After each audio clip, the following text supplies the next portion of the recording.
Hi everyone! So it's the end of October and time for another My 5, which is a series I do where I share a green product, a slow fashion brand, a book or documentary, something new I've learned, and a blogger or a YouTuber that I follow. And before we jump into it, I just want to quickly say thank you so much for all of the support and encouragement on my last video. I was reading the comments and just so overwhelmed by just all the kind comments, and yeah, it really means a lot to me, and thank you so much for just all of those really lovely and encouraging words. So let's jump right into it. My product for this month is not really a product, it's more of a thing you can do, and that is sprout your own seeds.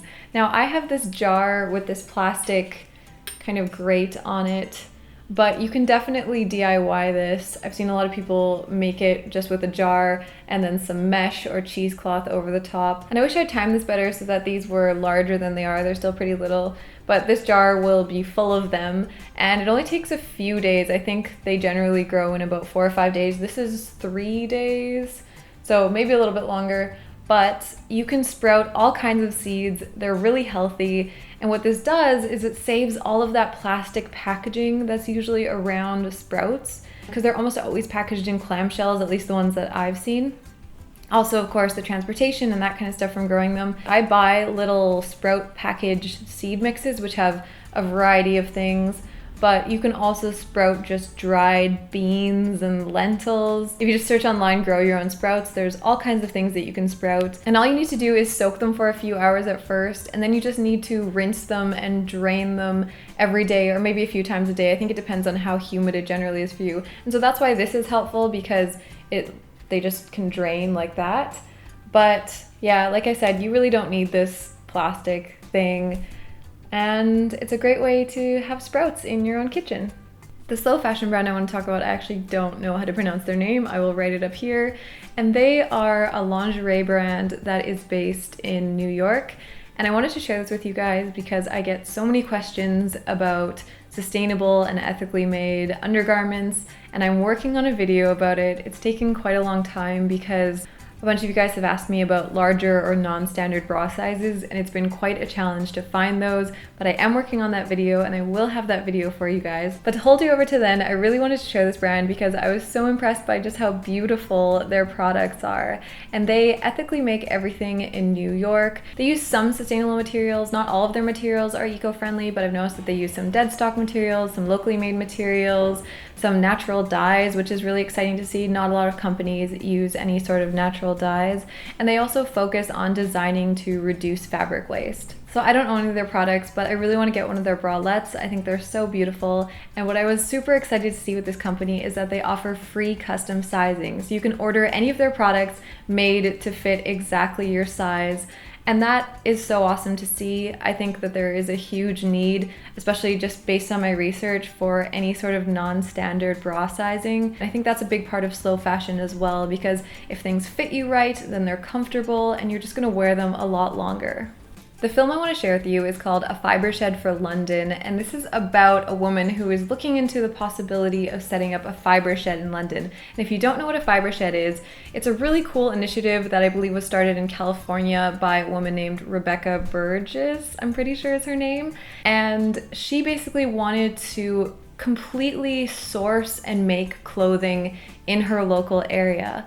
So from growing the fiber all the way to making the final product.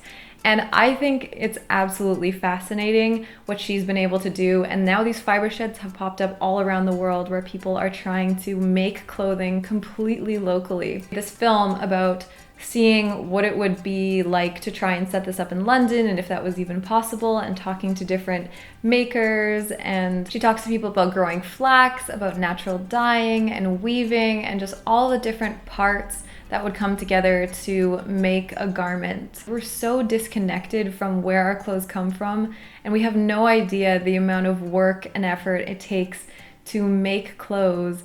And seeing it from seed all the way to final garments, I think people think that it's really easy to make clothes because they just appear in the stores, but yeah, there's a lot of work that goes into it. So this is an example of, I guess, the epitome of slow fashion. And while it's not really a scalable business model, I think it's really fascinating to see the process of making clothes like humans used to make them before there was this mass production of clothes. I'm really into textiles and fibers and that kind of stuff, so I found it really fascinating, and if you're interested in that, I definitely recommend watching it. So the thing I learned that I want to talk about is refugees making clothing in Turkey. Now this has been talked about off and on a little bit in the news throughout the year, but it's especially highlighted because the BBC did a program a couple days ago on this and looking into factories and going undercover into factories, and they've found refugees that are working for very little pay in factories, and most devastatingly, they've found children that are working in garment factories. And I actually haven't been able to watch the full BBC program. I haven't found a place that you can watch it outside of the UK, and if you know of a place, please let me know. I've only been able to watch clips of it, and then I've read a bunch of news articles talking about kind of what they found. This, again, just highlights how important it is to support companies that are manufacturing in an ethical way and have very high standards, and have standards that are actually very actively reinforced. So often stuff like this comes out, and then the big companies, I think they found like Marks and Spencer, Zara, ASOS, and a couple other brands that were being produced in these factories that had children working for them. And these brands always say, oh, we didn't know what was going on in that factory, or it wasn't one of our registered factories, it was another factory. So it's of course horrible and sad to see people being taken advantage of to produce our clothing, and again just highlights the need for more transparency in the industry, and brands have to be aware of what's happening in their supply chain because this happens way too often. So on a lighter note, the person I want to share with you is Leah, and she has a fantastic blog called Stylewise, where she talks about ethical and sustainable fashion and different aspects of sustainability and green living. And what I really like about her blog is I think she has a great mix of talking about brands, discussing ways that you can have just a more sustainable wardrobe, and then also think pieces about the industry and how as consumers, we can shop better and live better. She also seems like a really nice person, and I think she does a great job with her blog, so I recommend checking it out. So I hope you enjoyed this video, and I'd love to hear in the comments about something new you've discovered this month. Thank you for watching, and a huge thank you to those of you supporting me on Patreon. It means so much, and I'll see you in the next one.